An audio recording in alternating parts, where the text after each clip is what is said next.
Hello, welcome to the channel Why Stories. Enjoy watching. The sun was scorching mercilessly, and the July heat was melting the asphalt. Even inside the car, the distinct smell of asphalt lingered. Vico endured the scent for a while, but when invisible cats scratched his throat, he closed the window. However, it only made the situation worse, as there was no air to breathe at all. The man cursed the weather out loud, as well as himself. How much longer will this inferno last? It feels like the celestial bureaucracy decided to eradicate the population of our fragile planet with this heatwave. I'm no better myself. I should have taken the weather into account before embarking on such a long trip. When his bout of dissatisfaction subsided a bit, the man defended his actions. No, I did the right thing after all. Strike while the wind is fair. What if it turns out to be a disappointment again, like last time? I wasted so much time searching, and the result was zero. Vico wasn't bothered by the fact that he combined two idioms into one. In general, he enjoyed experimenting in this field and often entertained his colleagues in the workshop with his witty remarks. Thoughts of work always added positivity. No, Vico didn't consider himself a workaholic and had no intention of burning out at work someday.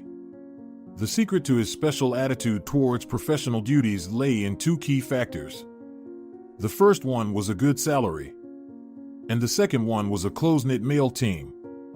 Vico often caught himself thinking how incredibly lucky he was, despite certain circumstances in his personal life. Not every man his age had an apartment, a car, and a good job. The only problematic aspect was his bachelor life. He had long wanted to start a family, with lots of children, no less. But, to his immense regret, he hadn't met a woman who shared his aspirations yet. A Ferrari of dazzling red colors zoomed by at high speed, and a wave of scorching air rushed into the window that Vico had opened again when he started suffocating from the stale air.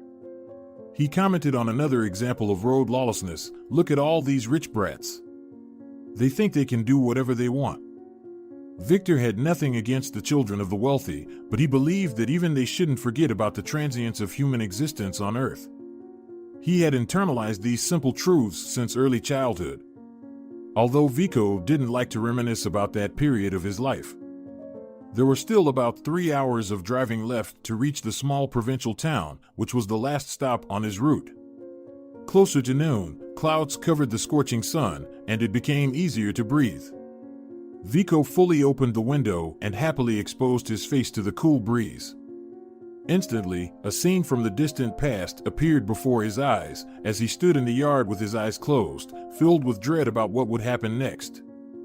Vico wasn't lucky with his place of birth or his parents, but he hardly remembered anything from the first years of his existence. The boy, in the true sense of the word, merely existed, he didn't live. Along with him, his little sister suffered, whose name he couldn't recall. His mother's face also eluded his memory. When he strained himself, trying to reach the farthest corners of this storage of forgotten memories, two blurred spots emerged. The second image belonged to his stepfather. However, their voices resounded distinctly. "Gomez, did you steal another bottle from my stash? Why are you blaming me? Ask your little pup. Maybe he hid it. Look how he's looking like a little wolf cub." Vico remembered that scene well. His mother, swaying, rose from the table and moved towards him. "Vico, is Uncle Gomez telling the truth? Did you take the soda bottle? Tell me where it is, or your mommy will die." The stepfather laughed unpleasantly. "Lucia, why are casting pearls before him? Shake him properly, he'll tell you things he doesn't even know." Encouraged by the man, the mother loomed over the child. Vico became very scared and shouted, "Mama, please don't hit me. I didn't drink your soda." Uncle Gomez openly enjoyed this scene. And when the situation reached its peak, he amiably said, "That's enough, Lucia. Leave the kid alone, or he'll have an accident from fear. He's not responsible. Come closer to me. I'll show you a magic trick." With a discreet movement, the man took out a bottle from his sleeve and uncorked it to the enthusiastic cries of the mother. "Damn magician! I almost punished the child for nothing. Look, he's still shaking from fear. It's okay, he'll laugh now. Right, Vico? Uncle Gomez first showed the boy an empty palm, then clenched his hand into a fist and blew on it. Abracadabra, the girl on the beach lost her bra. The stepfather opened his palm again, and the boy saw 2 caramel candies in crumpled wrappers. Here, take them, little one, while Uncle Gomez is still kind. And treat your sister too. When the stepfather was sober, he would sometimes show Vico different card tricks. The 6-year-old boy would watch with a mesmerized gaze as the man's skillful hands performed, but he never managed to unravel the secret of the trick. And Uncle Gomez, satisfied with the impression he made, would say, "They taught me this in prison. There, kid, you find some clever folks, even candidates of science." A tragic day also left its mark in Vico's consciousness when he and his little sister ran away from their mother's drunken company. Many unfamiliar people had gathered in their house then. Uncle Gomez was very angry and ordered, "Lucia, take your bastards somewhere. They won't let me rest, always getting in my way. And the girl won't stop crying on top of it all." Mother was still in a coherent state and began to object. "They're not bothering anyone, they sit quietly in the kitchen and play. Besides, where am I supposed to send them? Let them go to their grandmother." "Yeah, right. If I send them to that viper in Bassam, she'll immediately report me to the authorities." "So what?" "Well, Gomez, if that happens, they'll strip me of my parental rights. That's a disaster. Forgive me, but you're about as much of a mother as I am a Chinese tea leaf collector. Let them take away your rights, at least then you'll be completely free. And how will I survive? Have you thought about that? I receive welfare benefits for both of them as a single mother. I don't have much hope in you, Gomez, because today you're here, and tomorrow you'll be back in prison." The man jumped up and clenched his fists, moving towards the mother. "Why are you blabbering here? Do you want me to shut you up for good?" Vico heard everything down to the very last word, but he didn't understand anything. Even now, he didn't understand what made him grab his little sister and run away from home when another argument erupted. Perhaps at that critical moment, his innate intuition, often referred to as a gut feeling, kicked in. But his grandmother and her acquaintances called it a miracle. When the woman saw her grandchildren at the doorstep, she grumbled, "Those good-for-nothing drunkards again. Oh, Lucia, Lucia. You've really gone downhill, not thinking about the children. No, it's time to put an end to this nonsense. Tomorrow, I'm going to the authorities. Even in an orphanage, the children will be better off than with such a mother. Even though she's my daughter, I can't bear this any longer." Grandmother expressed all these grievances in one breath. Exhausted from the emotional turmoil, Vico listened, afraid to move because if he showed disobedience, she might kick them out onto the street. But Doña Delgado, despite her stern character, loved and cared for her grandchildren. She washed them, fed them, and put them to bed. However, their sleep didn't last long because they heard shouts from outside. Then there was a loud knock on the window. "Anna, wake up. It seems there's a fire in the dead end. Could it be your ruffians causing another Pompeii there?" Grandmother got up and threw on her coat over her nightgown. With her head uncovered, she rushed out of the house, saying on the way, "Vico, watch over your little sister, I'll go and see what's happened there." Grandmother was gone for a long time, and Vico fell asleep again. She returned when it was already bright outside. Doña Delgado didn't cry, she just crossed herself frequently in front of the icons. "Lord, rest their souls and forgive them all their earthly sins." The woman didn't immediately notice that the boy was awake. She approached and sat on the edge of the bed. "That's it, my dears, now you're orphans. What misfortune has befallen you, innocent angels?" The woman screamed the last phrase in desperation. Her cry woke up the little sister, and she started crying. Grandmother pressed their heads to her chest and began kissing them frantically. "It's all right, my darlings. God will help us. Don't be afraid, you won't be lost with me. They stayed with their grandmother, Vico, and his little sister. Vico remembered the word funeral, but he couldn't attend the procession. However, their grandmother's sister tried to persuade her. Anya, you can't do that.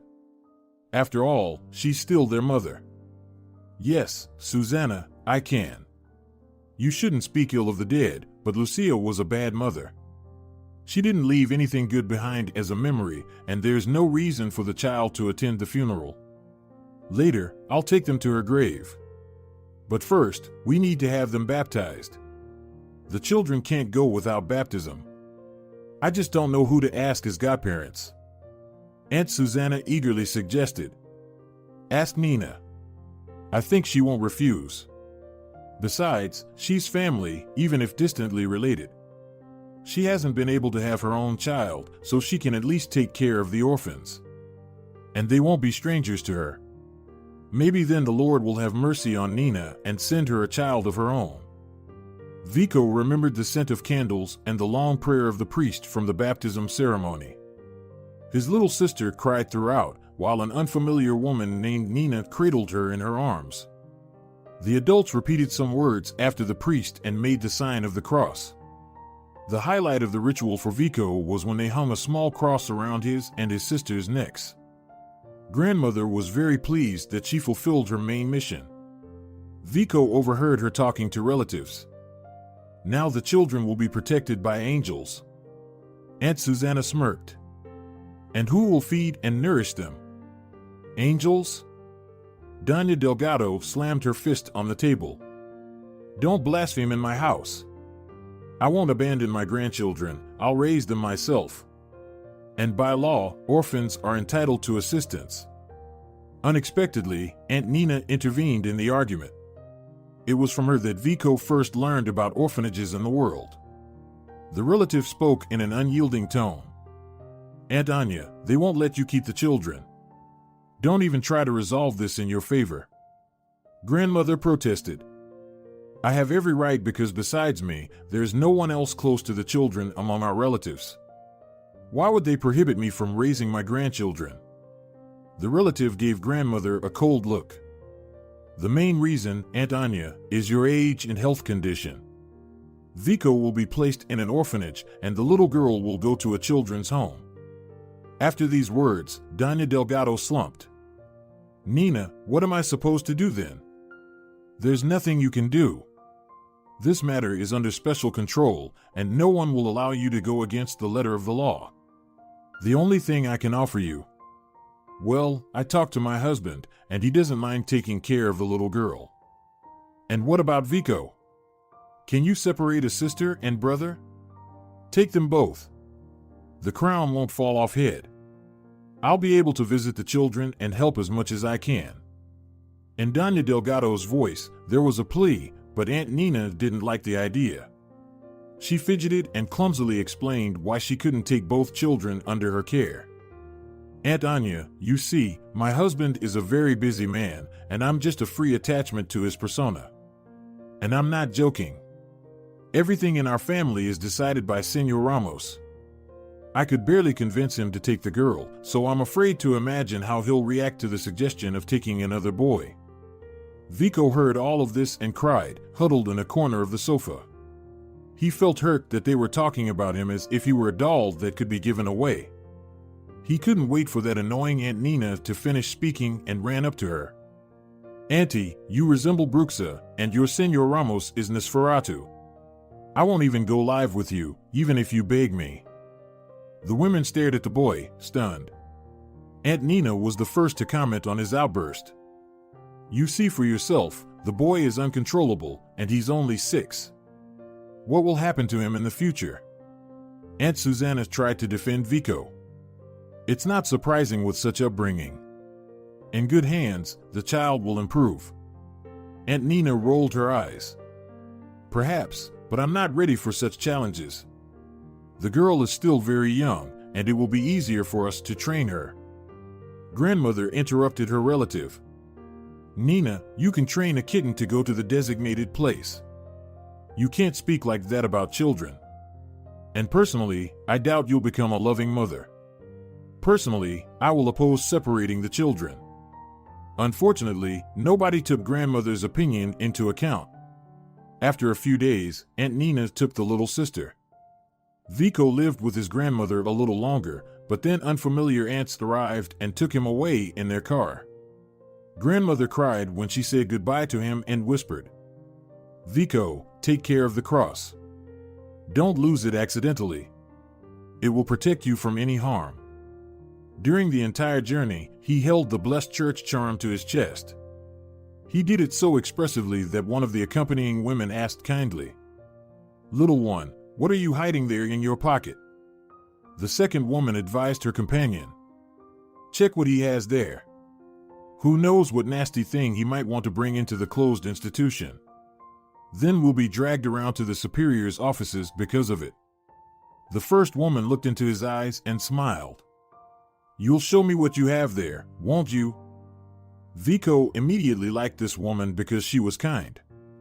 He carefully took out a small silver cross on a thin chain from his pocket. The kind official gently patted his head. "Thank you. Now you can put it away." Irene, false alarm. The child has a regular cross, no prohibited items. They continued to drive in the car for a long time, and throughout the rest of the journey, Vico thought that he would be very happy if that kind lady wanted to adopt him.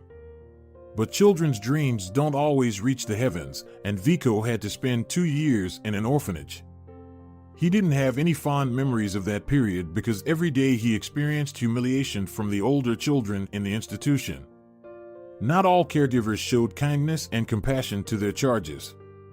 The idea of escaping from the orphanage had sprouted in Vico's subconscious from the early days. Of course, a 6-year-old boy had little idea of how to execute such a plan. Considering that the children in the institution were under constant supervision, it was almost impossible to do so. But despite the strict regime, there were occasional escapes from the orphanage. However, only older children dared to take such desperate steps, so Vico had to postpone his plan for a more opportune time. He didn't share his intention with anyone. Only once did he blurt out to Ilya that he had a little sister and he wanted to run away to find her. But his unfortunate comrade couldn't keep it to himself and told everything to Cruella.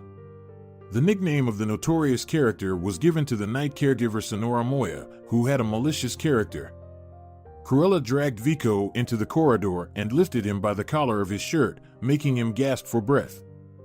But the mentally disturbed woman found pleasure in tormenting the child. "So, you little brat, planning to run away? I'll take away your desire. You'll be scared to even go to the toilet." Vico screamed, but no one dared to come to his aid, even though dozens of children witnessed the scene. After satisfying her sadistic desires, Cruella went to report the thwarted escape attempt to the director. As the boy was still very young, his punishment was being locked in the infirmary for 10 days. Senora Moya came every evening to check on him. She stared at him, pressing her face against the glass door. In a fit of wild rage, she shouted, "Hey, how are you in there? Haven't changed your mind about running away yet? If it were up to me, I would make you kneel on brooch for a whole day, then you'd surely become obedient." Cruella added various unpleasant wishes, like "may your teeth grow crooked and misaligned." Vico couldn't be rude to her because it would only extend his punishment. So he endured the humiliation, silently swallowing his tears. Only towards the end of his confinement, the nurse caught Senora Moya in the act during one of her actions. The nurse was shocked by what the staff member, whose duty was to care for the children, was doing. She initially tried to reason with the mentally unstable woman. "Senora Moya, aren't you ashamed? He's just a child, and you're taking out your anger on him. What has this boy done to deserve such treatment?" Cruella didn't even flinch. Not yet, but he was planning to. And there's no need to pity such a bad seeds because nothing good will come out of them anyway. Can a normal child be born from an alcoholic mother? The genes are already ruined. The only path for them is prison.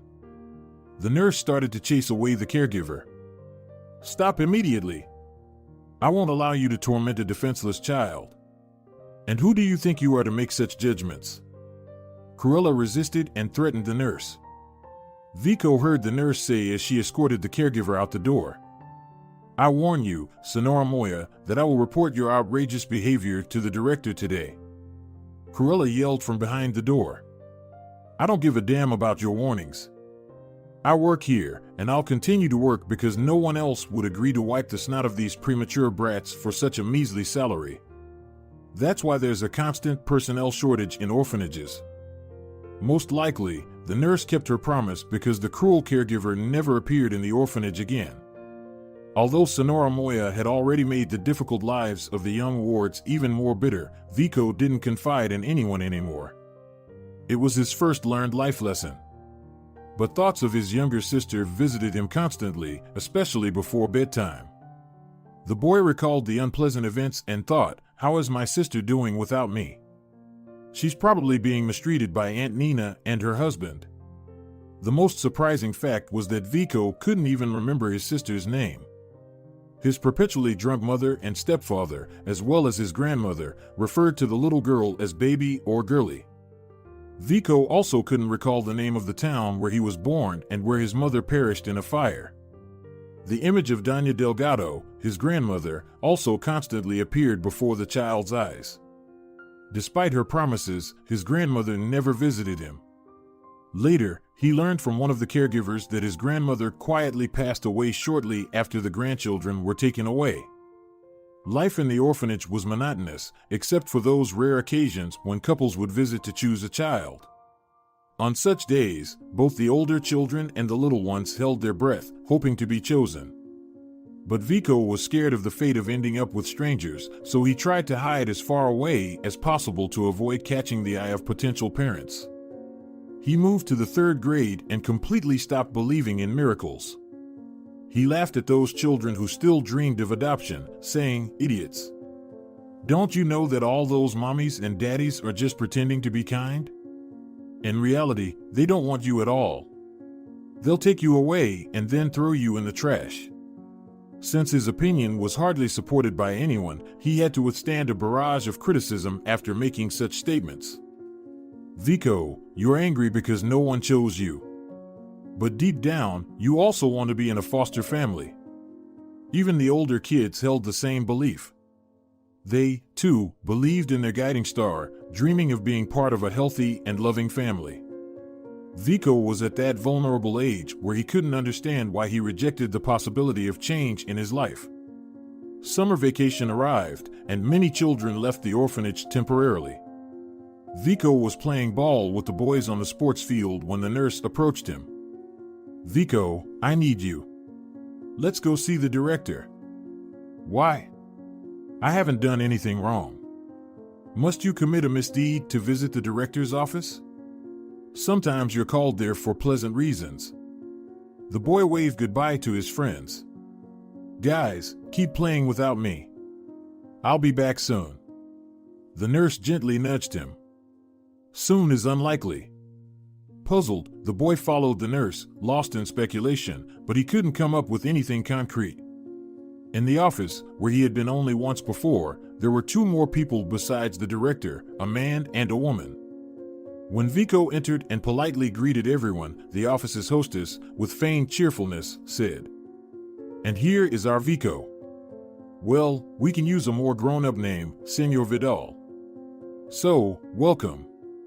The man stood up and extended his hand to the boy. "I'm Nadal Prieto Santana, and this is my wife, Senora Prieto." The guest nodded towards the woman, and she also stood up.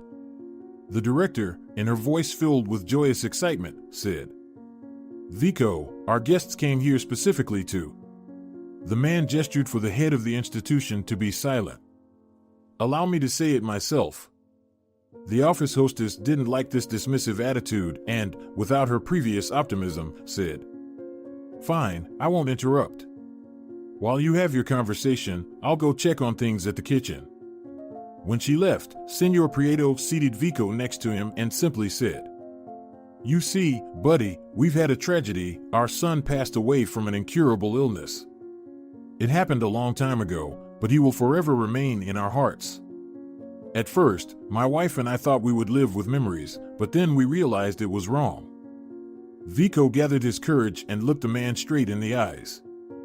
Why is it wrong? Well, because you can't close yourself off in your own sorrow. It only intensifies the feeling of loneliness. And then we thought that we have the power to make someone else happy. Senor Prieto, who had been silent until now, sat down next to Vico. We've visited here several times already. You might not believe it, but when I first saw you, my heart skipped a beat. The boy was surprised. Is it really possible? The woman smiled. It happens, but very rarely, only in special cases. And for Senor Prieto and me, this is one of those special and very important moments. Vico could see the hope and genuine concern in the eyes of these two adults. There was such warmth emanating from them that the boy longed to be embraced by it. He asked softly, "Do you want to adopt me?" Senor Prieto answered, "You understand our intentions. The decision is up to you. If you need time to think, we're willing to wait." "No need to wait. You're kind, I can feel it. I agree to become your son, and I'll try my best to listen to you in everything." Senora Prieto burst into tears and pulled him into a tight hug. Her embrace was as tender as a grandmother's. Vico wanted to sit next to her for a long, long time. Senor Prieto seemed to read his thoughts. "Thank you for giving us hope. We'll do our best to be real parents to you." Later, when the initial emotions subsided, Senor Prieto casually said, "Fulfilling others' wishes is an unpleasant and harmful activity. We have no intention of suppressing your will. Personally, I believe that it's important to argue because that's where the truth is born. But it should be done in a kind way." Vico didn't understand the purpose of such a lengthy speech. The man noticed his confusion and explained with a smile. "Never keep your thoughts and feelings to yourself, no matter what they are. Share your joys and sorrows with us, and know that we'll always be there to help you." This reassurance further solidified the boy's conviction that he had won the jackpot of happiness. In September, Vico started at his new school, where he quickly settled in. He didn't tell any of his classmates about his past life, and his adoptive parents praised him for that. Senora Prieto looked thoughtfully out the window and whispered, "You've made a very wise decision.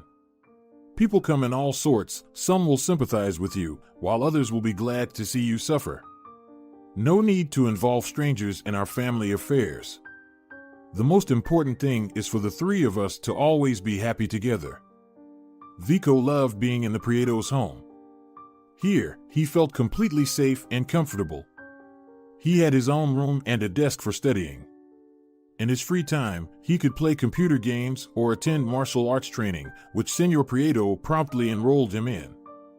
His adoptive parents didn't demand the impossible from him and never imposed their own opinions. Everything was going well, but the first worrisome sign came at an entirely inappropriate time. Vico had already grown accustomed to his new life when Senora Prieto said, "Vico, Senor Prieto and I are planning to visit one place, the cemetery. We would really like it if you could accompany us. Of course, you can stay home, but..." The boy felt ashamed that this kind woman was asking him such a small favor. "I will go with you." The woman smiled, and that familiar expression returned to her face, the one Vico liked the most. She shouted towards the kitchen, "Nikita, I talked to Vico. He agrees. Let us know when we should leave." The adoptive father appeared from the kitchen, wearing a satisfied look. "I'm ready. We can leave right now." At that moment, the teenager had no idea what awaited him in the next half hour. The grieving parents, their heads bowed in sorrow, walked towards a richly adorned memorial. The entire complex occupied a considerable area, and all the elements were made of black marble. A statue of a boy approximately Vico's age looked directly at him. Vico lowered his gaze slightly and read, "Victor Prieto Vargas." The realization burned into the 11-year-old's consciousness, and he blurted out, "So your son was also named Vico?" Senora Prieto smiled again. "Yes, my dear, and we had hoped to find a boy who would resemble him." Vico shuddered. He wanted to run away because he didn't want to be a replica of the deceased. But his adoptive parents were oblivious to their mistake.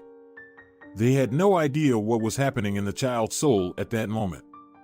Subsequently, similar events occurred with alarming regularity, and Vico was obliged to accompany his grieving parents to the grave of his predecessor. It was then that he realized these good, kind people didn't love him. The boy from the orphanage served as a peculiar altar for this couple, where they poured their parental love for their deceased child. As he grew older, Victor understood that he was merely a victim brought by fanatical parents in honor of their deceased son. This feeling was so strong that Vico began considering running away again, but he decided not to rush and wait until he reached adulthood. He often locked himself in his room, spending time chatting with peers on social networks. And before going to sleep, he indulged in his thoughts, as he had done before: once I finish school, I'll leave this house. I don't need their money. I won't even enroll in college. I'll find a useful but lucrative profession. And Victor successfully executed that plan. At Senor Prieto's insistence, he applied to the Polytechnic Institute in the same city where his adoptive parents lived. But after the first semester, the young man informed the Prieto family, "I'm sorry, but I don't want to be an engineer. In fact, I've reconsidered many things in my life." Senora Prieto was at a loss. "Vico, what are you talking about? You're the most important thing in our lives. We're only working hard for you." The young man interrupted his adoptive mother. "Senora Prieto, don't deceive yourself or me. Everything you do is not for me, but for him, the one I've been replacing for so many years. I'm not upset with you, but I no longer want to be someone else. I believe I've earned the right to be myself." The Prietos looked at him with horror and pain. For a moment, Vico felt a deep sympathy for these people, but he knew well that things couldn't continue like this. Senor Prieto read a lot in his adoptive son's eyes. He asked quietly, "Do you despise us now? Will you no longer come to us?"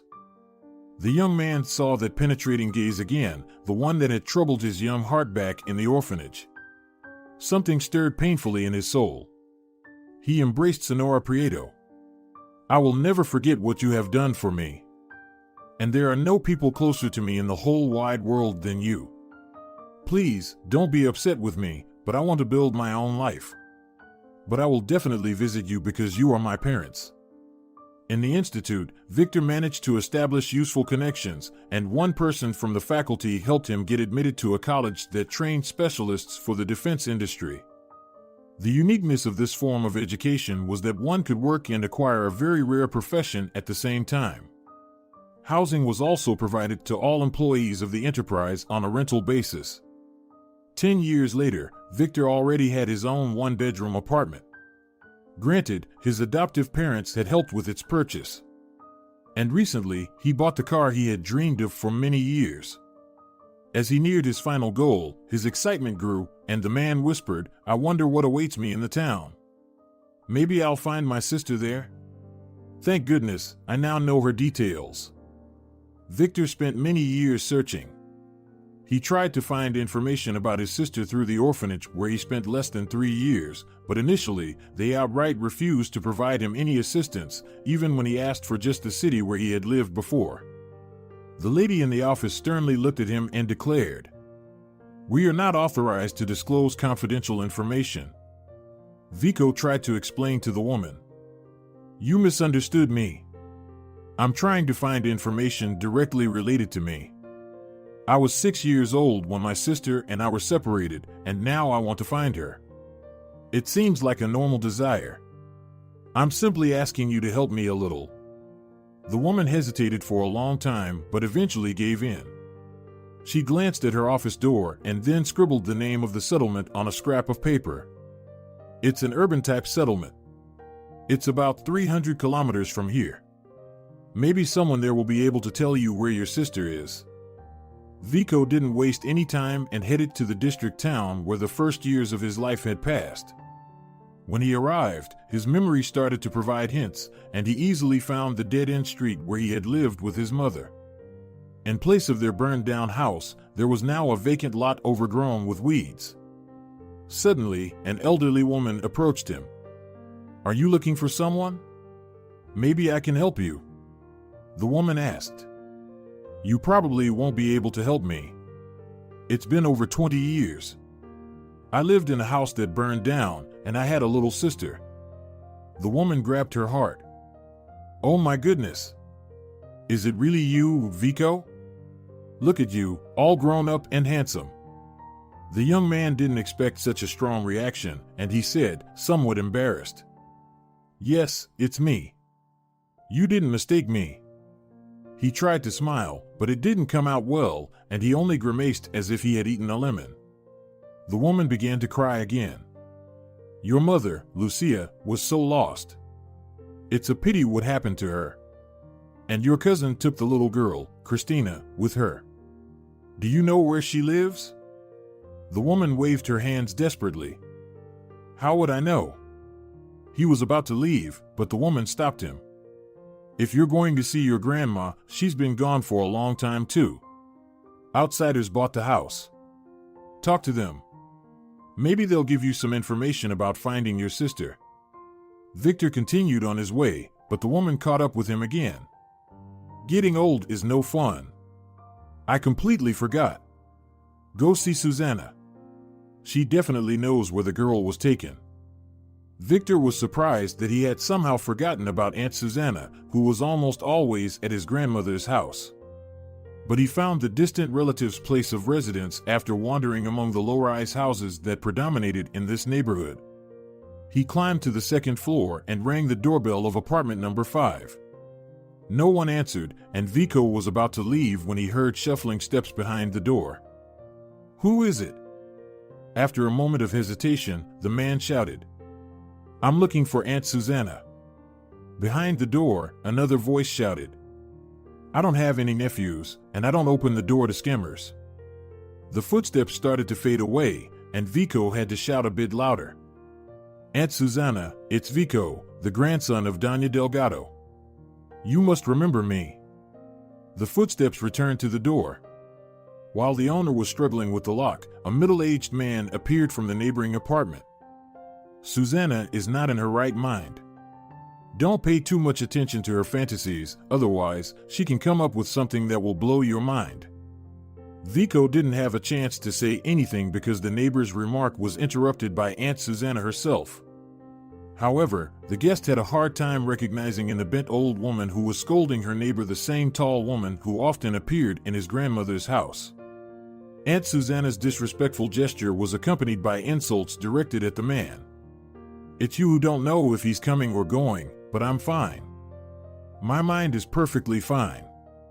I don't siphon gasoline from neighbors' cars at night or living a tomcat life."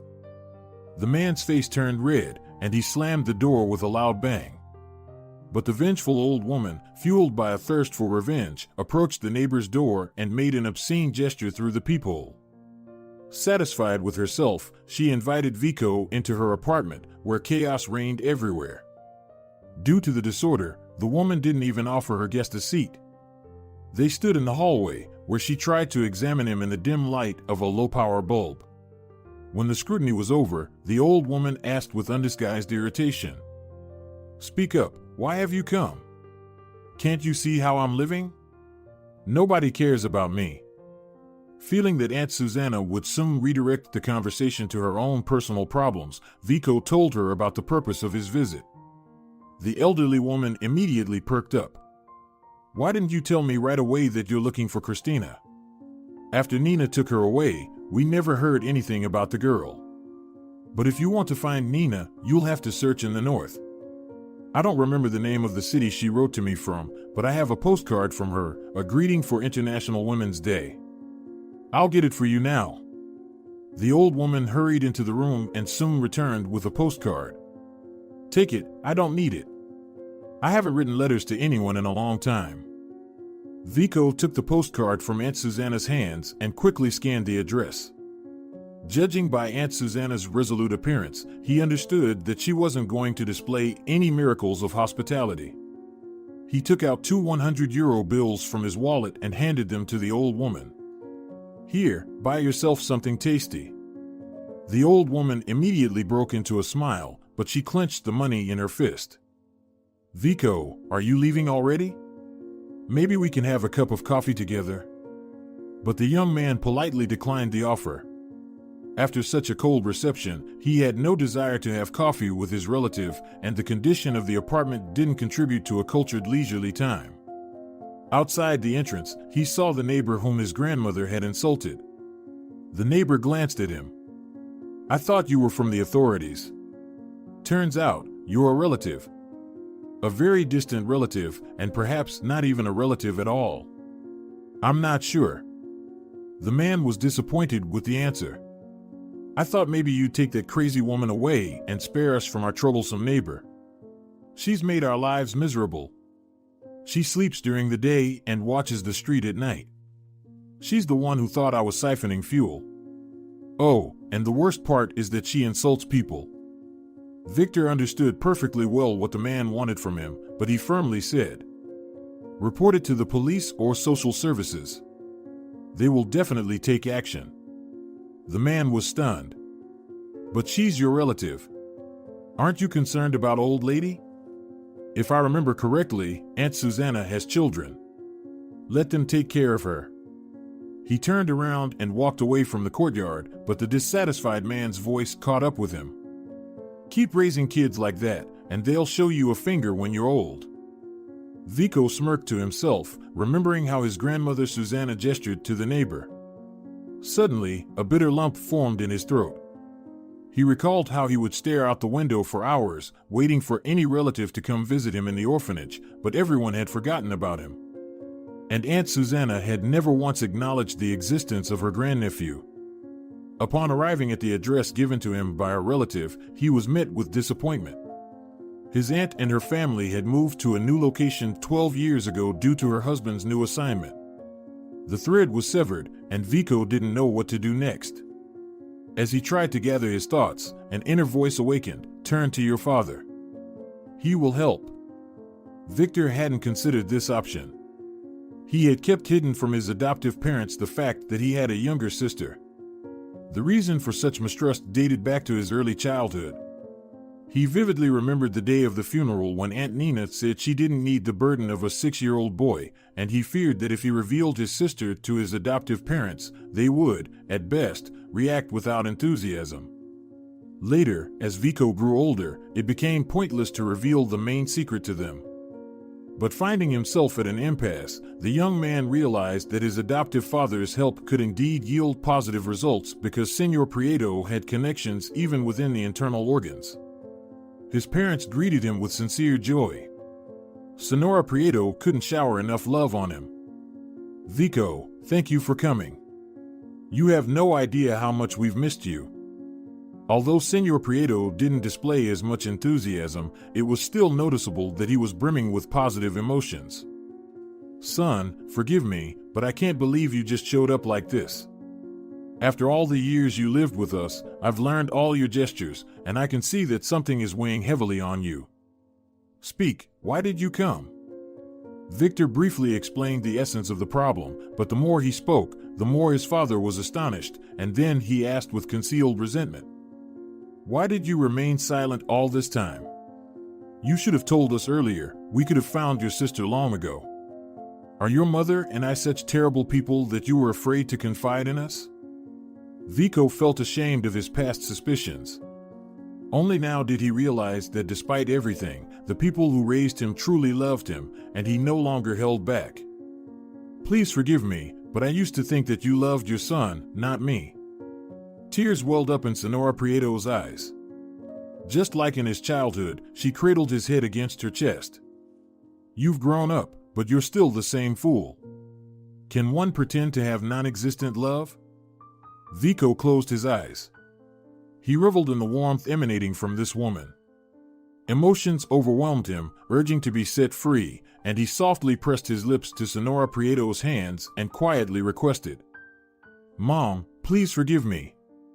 I'm really a complete idiot." Senor Prieto observed this touching scene from the side.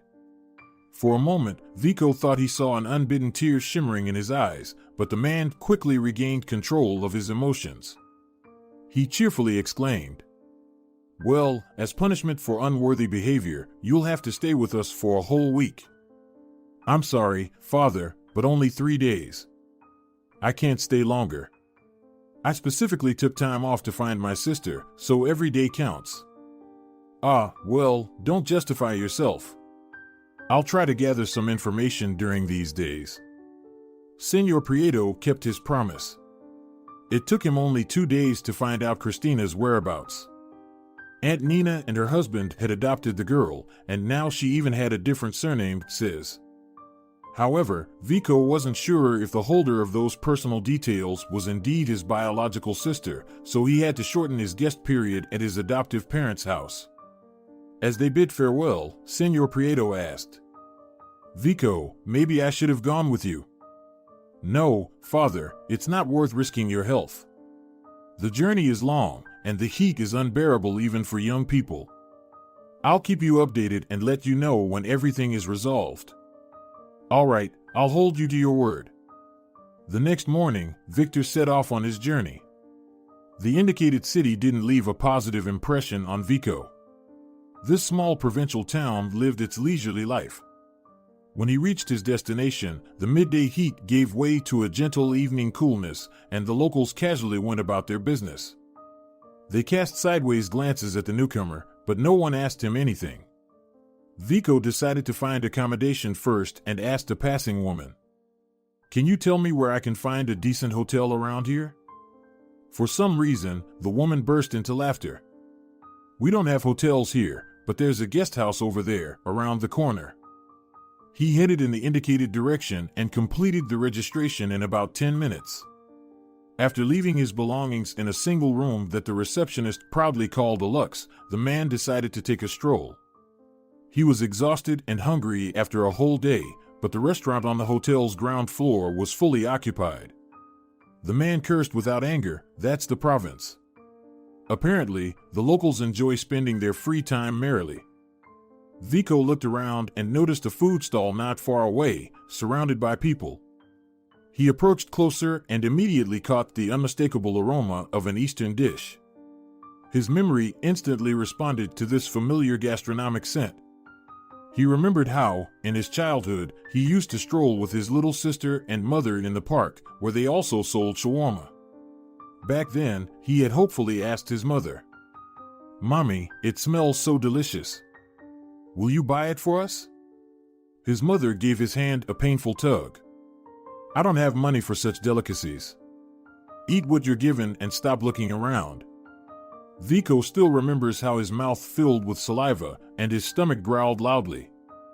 His mother dragged him and his sister away from the kiosk where they sold the delicious treat, but he looked back and saw unfamiliar people eating that very shawarma and washing it down with Coca-Cola. Perhaps it was the memories of his unsatisfied childhood desires that awakened his ravenous appetite, and Vico ordered a double portion.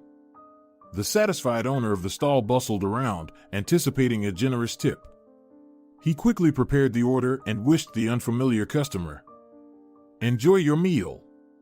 I make the most delicious shawarma. Today you'll eat here, and tomorrow you'll come back for more." Vico thanked the talkative entrepreneur and sat down at an empty table. However, it seemed he had overdone the order because he quickly became satiated with the calorie-rich dish. There was still an untouched second portion on the disposable plate. Vico was about to leave when he heard a timid voice nearby. "Mister, if you're not going to eat that, can I have it?" He abruptly turned and saw a thin girl, around 6 or 7 years old. The little girl looked at the plate greedily, and that gaze made Vico slightly uneasy. "Wait, little girl, why finish it? I'll order you a fresh portion right now. Just have a seat. I'll be right back." The thought of the girl finishing the shawarma in his presence bothered him. He rushed to the stall and asked the vendor, "One? No, 2 portions, please. And a bottle of water." While he was at the kiosk, the girl sat obediently at the table, her eyes fixed on the plate of food.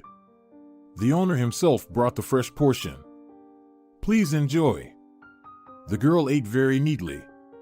She tried not to drop a single crumb, constantly wiping her fingers with a napkin. Vico thought that this little girl had been taught proper table manners, indicating good upbringing. Children from disadvantaged families usually don't possess such skills, but it would have been uncomfortable to pester the child with questions, so he waited for the right moment. His body became covered in perspiration due to inexplicable nervousness. Vico took out a handkerchief and began wiping his neck intensively. From a sudden movement, his pendant cross popped out. The girl stopped chewing and stared at the cross. "Is that yours?" Vico nodded. "Yeah. I had a little sister, and our grandma baptized us together in the church. It's my most prized possession. I've been wearing it my whole life. Do you like it?" "Yes, I really like it." The girl carefully wiped her hands and delicately pushed the empty plate away. She looked at Vico and unexpectedly said, "My name is Diana." Vico extended his right hand to her. "Very nice to meet you, Diana. I'm Senor Vidal. I came here for a very important matter, but I got hungry and decided to grab a bite. Diana, do you live far away? Maybe I should walk you home. It's getting late, and your parents might worry." The girl didn't respond. Vico interpreted her silence as a child's reluctance to reveal where she lived. "Your mom probably doesn't allow you to talk to strange men, right?" The girl nodded affirmatively. "Your mom is right. It's the right thing to do because random encounters can be dangerous for little girls. Listen, let's do this. I'll go to the store, buy you something delicious, and you wait for me here. Deal?" Once again, the girl nodded in agreement. The sign of a shopping center was shining nearby, and Vico headed in that direction. He quickly bought a small assortment of groceries and hurried back to the food stall, but the girl was no longer there. She must have run away after all. Vico looked at the table where he had recently indulged in culinary pleasure, but the plate with the uneaten shawarma was also empty. He realized that the girl had taken the leftovers with her. Poor thing, why did she run away? And what am I supposed to do with these groceries now? Slightly disappointed, Vico made his way back to the hotel and placed a bag of groceries in the refrigerator in his room. After a tiring day, he took a shower and lay down in bed. Sleep quickly overcame him, and all the good and bad thoughts dissolved, allowing him to rest. He was awakened by a cautious knock on the door.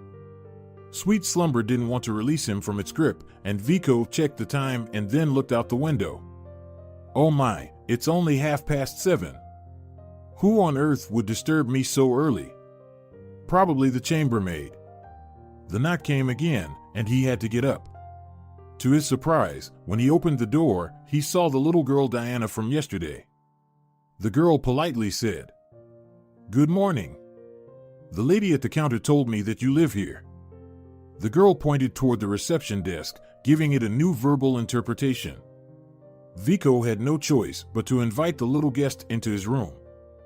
"You probably didn't come here just by chance, right?"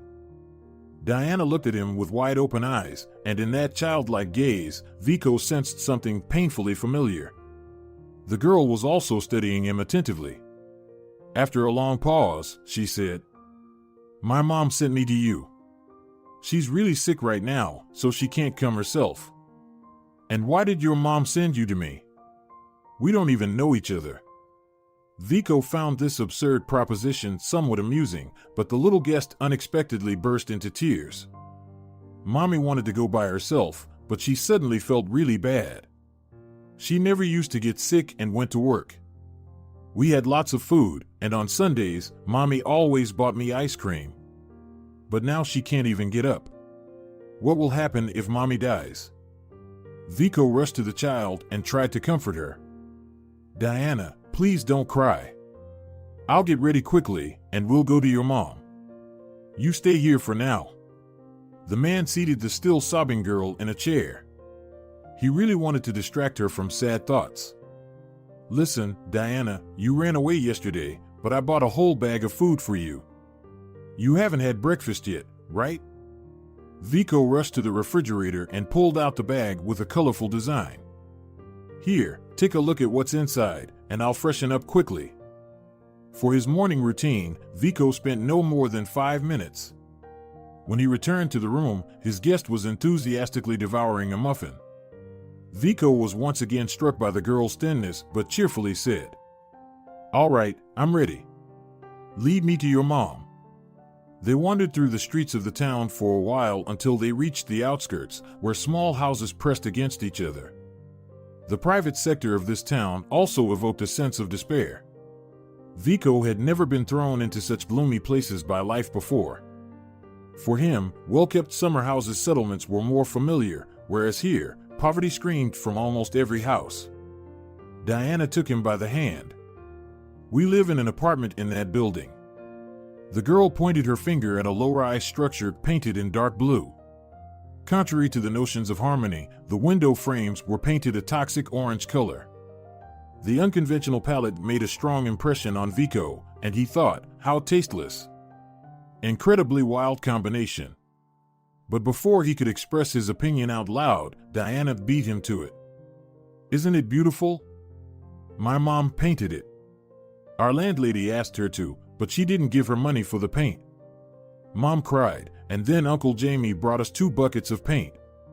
Vico nodded along, as he had no intention of memorizing the names of completely unfamiliar people to spare his brain from unnecessary load. He didn't ask who Uncle Jamie was, but the girl revealed the secret of this character herself. "Uncle Jamie is our neighbor. He works at a construction site. He has a wife, Aunt Katya, who also helps us sometimes. They always feel sorry for Mom because she's an orphan. And I'm an orphan too because I don't have a dad." Vico interrupted the girl. "You have a mom, so you're not an orphan." At that moment, they reached the sagging gate, barely hanging on. The girl warned, "Don't open it too wide, or it'll come off again, and there's no one to fix it." "What about Uncle Jamie? You said he helps you." "He helps, but not for free. And now we have no money, not even for bread, because Mom doesn't work." As they wandered through the corners of the residential area, the sun had risen high in the sky, scorching the earth, and Vico was eager to escape the heat. But as soon as he crossed the threshold of the house, a strong stench hit his nose. Vico couldn't help but grimace.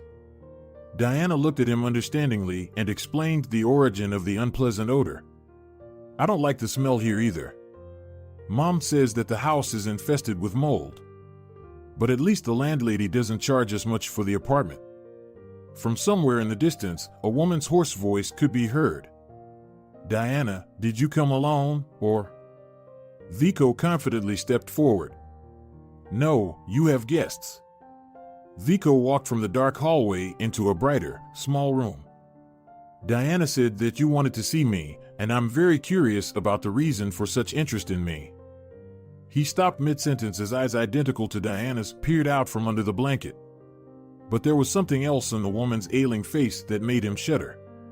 It was a noticeable scar above her right eyebrow. His little sister had the exact same mark. One time, their intoxicated mother couldn't hold onto the girl, and she cut her brow on the edge of a stool. They stared at each other for a long moment, then the girl's mother opened her palm, and Vico saw the same cross as his. "Diana told me that the kind uncle who fed her had the same cross, so I asked her." The man immediately understood and rushed to the sick woman's bedside. "Christina, sister. If you only knew how long I've been searching for you." The woman coughed heavily due to excitement. "You're my brother? But Auntie never told me anything. I didn't even suspect that I had a brother." Another fit of coughing prevented the woman from speaking. Vico looked at her sympathetically, and then at Diana. "We need to heal your mom first, and then we can talk. What do you think, Diana?" The girl rushed to him. "Are you Mommy's brother? You won't leave?" "No, little one. I didn't search for you for so long just to leave right away. Besides, I can't abandon you in such a difficult situation. Diana, stay here with your mom. I'll be back soon." Vico headed to the neighboring house where, according to the girl, the kind Uncle Jamie lived, the one who had sold them discounted government paint. At the gate, a plump woman with a headscarf was already waiting for him. She gave Vico an appraising look. "Whoa, a new beau for Christina?" "No, I'm her brother." "Are men often visiting your neighbor?" The woman rolled her eyes. "God forbid, I've never seen any." "Then why ask such questions?" "Oh, I was just thinking she's lonely, and here comes such a man." The neighbor was clearly being flirtatious, but Vico wasn't in the mood for compliments. "Christina is very sick. Can you tell me how to call a doctor?" The smile quickly vanished from the woman's face. "I'll do it right away." The woman quickly ran down the path toward the house, but halfway there, she stopped. "What's wrong with her? What are the symptoms?" "When you call an ambulance, they always ask about that. Tell them she has a severe cough and a fever." They waited for the medics for about an hour. The doctor gave the woman a critical look and, in a concerned voice, said, "Rowels on both sides. Urgent hospitalization is needed." Despite the treatment that was started, Christina's condition remained serious. Vico had to stay in the stuffy little town because there was no one to leave little Diana with. When Christina's condition improved slightly, she told her brother her story. As she recounted her misfortunes, Vico's fists clenched tighter and tighter. Christina was not yet 3 years old when tragedy struck their family, so she had no memories of those meager moments that helped Vico find her. Their aunt took the girl with her to the other side of the world, where her husband worked. More precisely, Senor Ramos didn't work in the conventional sense. The man owned one of the mining enterprises. In the turbulent 90s, he managed to choose the right direction, and now he enjoyed all the benefits of life because the company consistently brought in income, ensuring the progressive growth of his family's personal wealth. The businessman agreed to adopt a completely unrelated girl, not out of compassion for the unfortunate child. He pursued an entirely different goal: to create a positive image. Thus, he didn't hide this event from the public. On the contrary, he organized a grand celebration. Newspapers wrote about Senor Ramos's kind heart for a whole month, and it was talked about on television. In short, the PR campaign was successful, and the businessman's reputation only strengthened. He even congratulated his wife. "Nina, you did great. You suggested such a brilliant idea. I would have never thought of it. Now I can confidently run for governor." Deep down, Senor Ibanez was afraid of her husband because in their 15 years of marriage, he had displayed his despotic character more than once. She would have never dared to suggest taking in someone else's child, but she really liked the daughter of unruly Lucia. The woman didn't expect her husband to agree so quickly and hurried to arrange the paperwork. With her connections, she managed to expedite the process, but out of fear of angering her husband, Senor Ibanez didn't tell him about the girl's family. The truth came out 5 years later. Christina would never forget that terrible scene when Senor Ramos yelled at his wife in anger. "You have no idea how you betrayed me. What were you thinking when you took that girl from an alcoholic mother?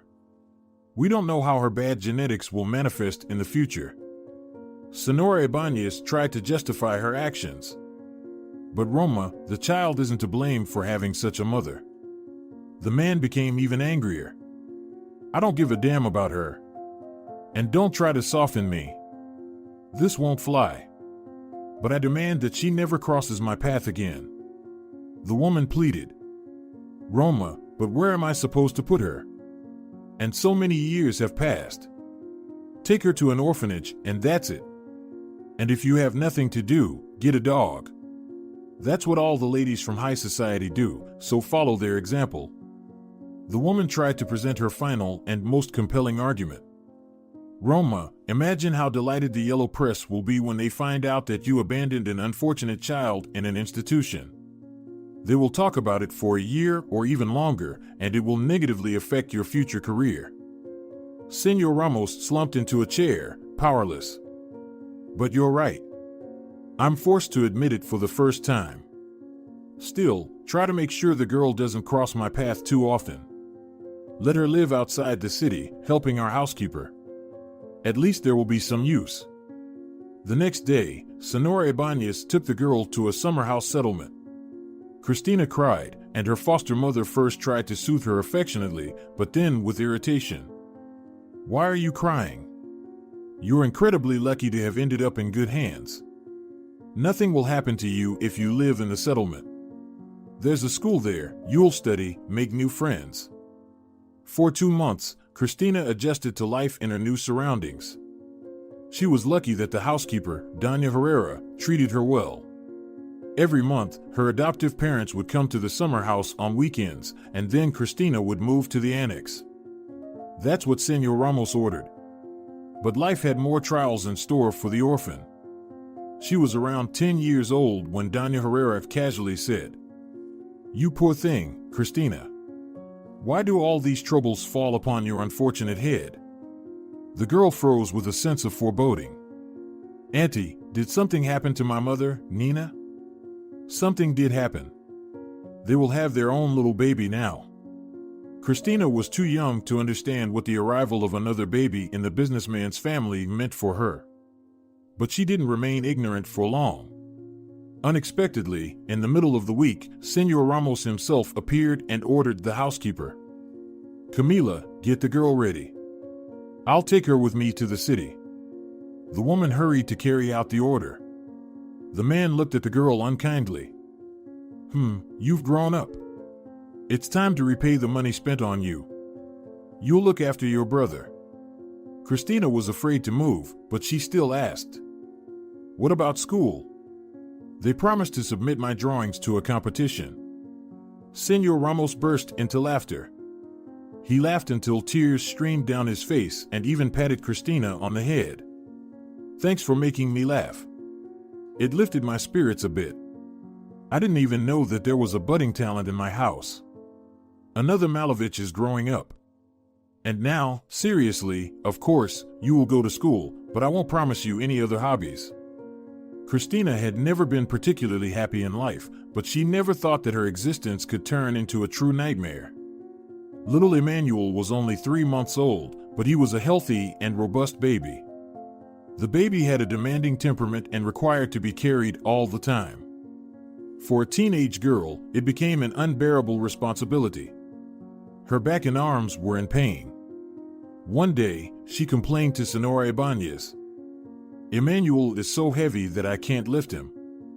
Senor Ibanez glared at her foster daughter with anger. "Why did you say that now? Do you think I will sympathize with you? You like to eat for free, but you don't want to take care of your brother? Well, you won't get away with it." After Emmanuel's birth, Senor Ibanez's attitude towards the girl changed significantly. If she had occasionally shown pity and compassion before, now she constantly yelled at Christina and sometimes resorted to violence. Once, the girl stayed late at school because they had an event dedicated to Women's Day. She had prepared a gift for Senor Ibanez, a small paper box. Christina had decorated the souvenir herself. Everyone in her class admired her work, and even the teacher said, "What a delight! Your mother will be thrilled." But when Christina met Senor Ibanez at the door, her expression did not bode well. "Where have you been? You were almost 2 hours late, and I had an appointment at the beauty salon." The girl handed her mother the unique gift. "We had a celebration at school. We congratulated our mothers. This is a gift for you." Senor Ibanez threw the box on the floor and began stomping on it. "I don't need your gifts. Take your box to your late mother's grave. Let her enjoy it in the afterlife." Christina rushed to save her creation, but the enraged woman roughly pushed her aside. The girl hit the door frame and cried out in pain. Senor Ibanez leaned over her. "Why are you screaming? You'll wake the baby." Emmanuel started crying in the child's room, and Christina had to go and calm him down. She cried all day, her heart filled with hatred for the boy who had turned her life into a living hell. In the evening, Senora Ibanez entered her room. "If you're late again, I'll kick you out of this house. Do you understand me?" Christina whispered quietly. Yes, Mommy. And stop calling me Mommy. You're just a burden to me. Luckily, I have my own biological son. That was the final verdict for Christina's future. Since there was no help to expect from anyone, she began contemplating how to escape from this slavery. Of course, she couldn't even dream of going to college. The businessman had decided her fate when her education in school was approaching its final stage. You'll go to college and get some kind of profession. Nina, see if you can find a place for the girl where she can become self-sufficient as soon as possible. It's time for her to earn her own bread because she has been freeloading for too long in our house. Senor Ibanez arranged for Christina to attend a vocational college for painters. Painting is a profitable profession. If you're not foolish, you'll always have money. They have well-equipped dormitories there. You'll receive a student's payments. Senor Ibanez made it clear that Christina was no longer welcome in their home. Even Emmanuel, who had grown up in her arms, openly mocked her. People like you belong on construction sites or in the trash. I'm going to be a businessman because my dad has endless money. Christina didn't want to argue with the spoiled little brat. Soon, she packed her things and moved into the college dormitory. Contrary to her anxious expectations, an interesting life awaited her within the walls of the educational institution.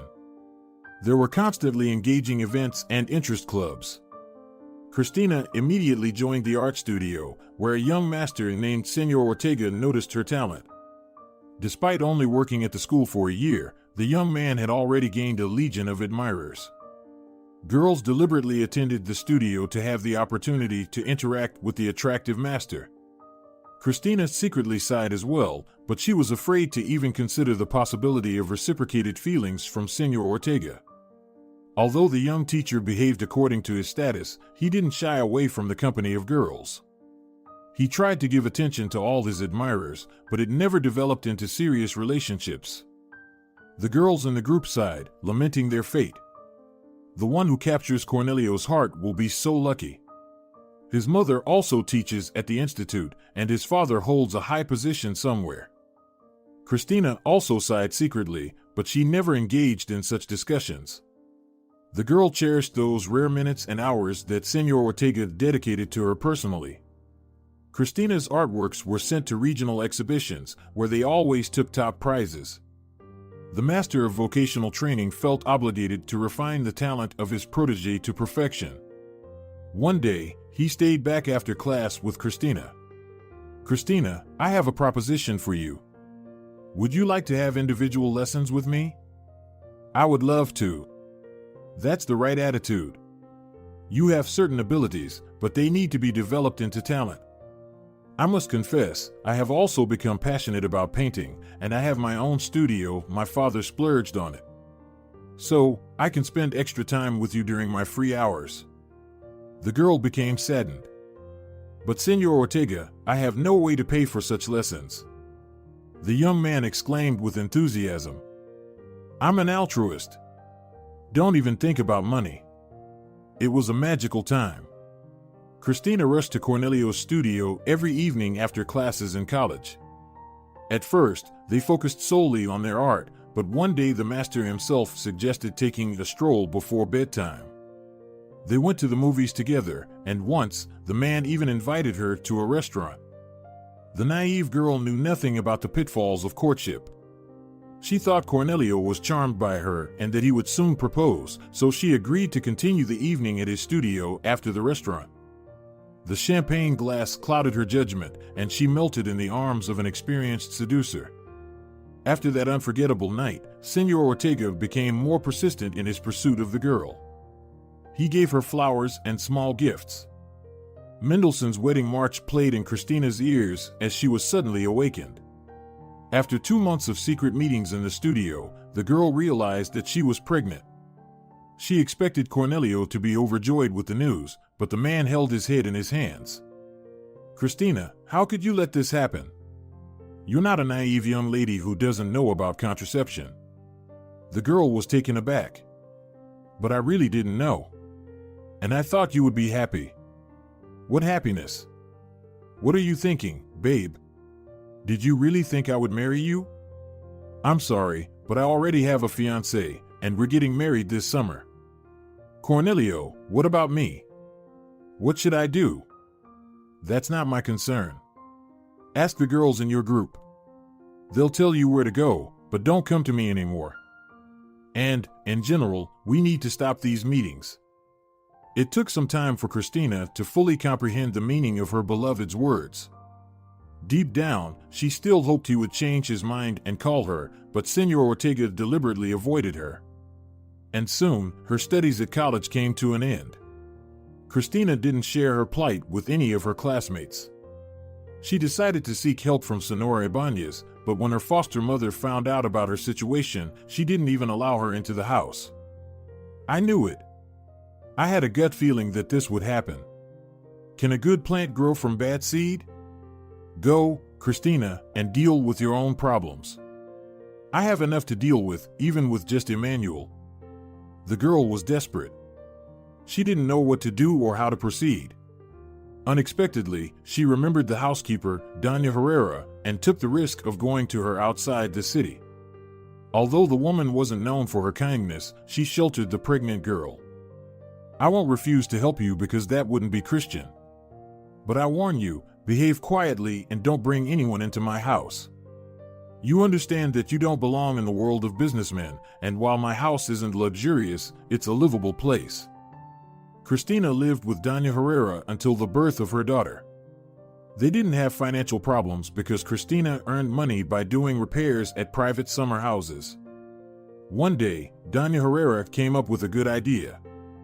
I have a childhood friend who lives in a town up north. I want to move there in my old age. If you're interested, come with me. I'm sure you'll find work there, and I'll take care of Diana. I've grown attached to the girl, and to you too. You've become like family to me.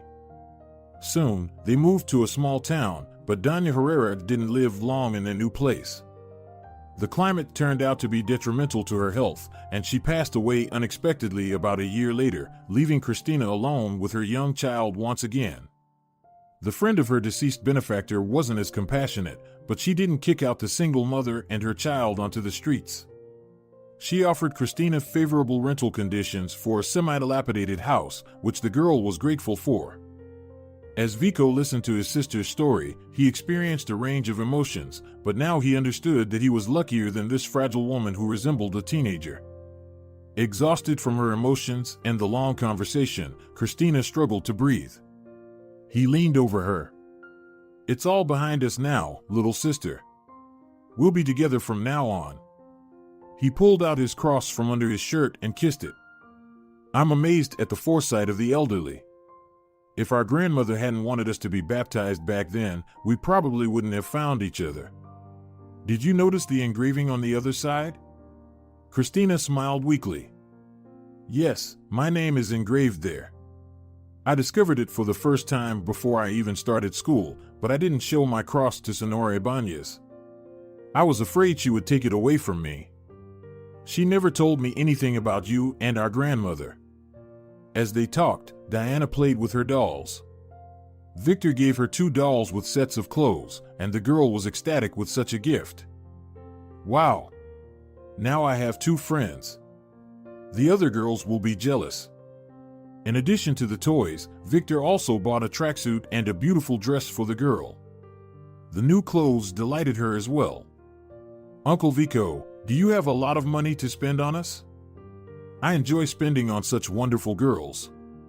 I'll let you in on a secret. When we get home, I'll buy you so much clothing that it won't fit in the closet. Diana squealed with delight, while Christina asked with concern. Do you want to take us with you? Her older brother became serious. Christina, let's make an agreement that from this day forward, you won't ask me any silly questions. Do you really think that after searching for you for so long, I would just leave?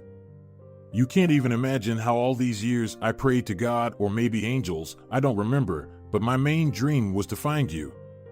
Christina smiled, and a hint of blush appeared on her exhausted face.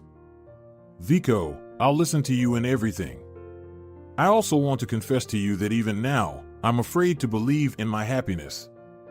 The Prieto couple was getting ready to go to the city market when the doorbell rang. Senora Prieto looked at her husband suspiciously. Nikita, who could that be?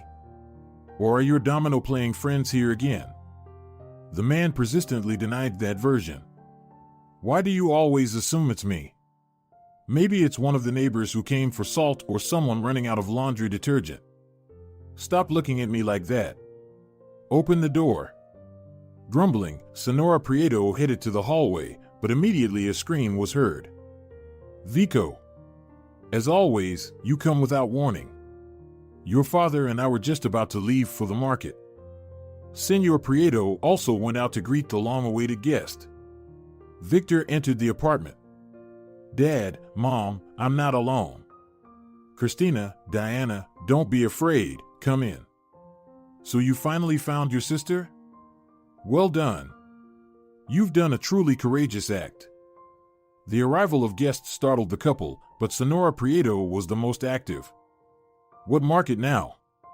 We need to send the men to get groceries, and we'll prepare delicious and nutritious food. Didi, will you help Grandma Josefa? Yes, I always help my mom, and I even know how to peel potatoes. Excellent. But I won't give you a sharp tool yet. You'll be our little assistant. And you, Christina, don't hesitate, get used to it. We are now one family. A year passed. Indeed, Christina and Diana found a real family. Victor wanted to settle them in his apartment, but the adoptive parents didn't want to let go of the girls. They had become so attached to them that they couldn't imagine life without them. Let them live with us. We've already found a school for Diana, and we'll find work for Christina. Senor Prieto took it upon himself to help Christina find a job. She started working as a restaurant worker at a historical site. There, the young woman met an artist who soon proposed to her. In short, everyone's life fell into place, except for Victor, who continued to live a bachelor's life, but he knew that the most interesting part was still ahead of him. The angels just hadn't sung his song yet. If you're enjoying it as well, leave a like and subscribe.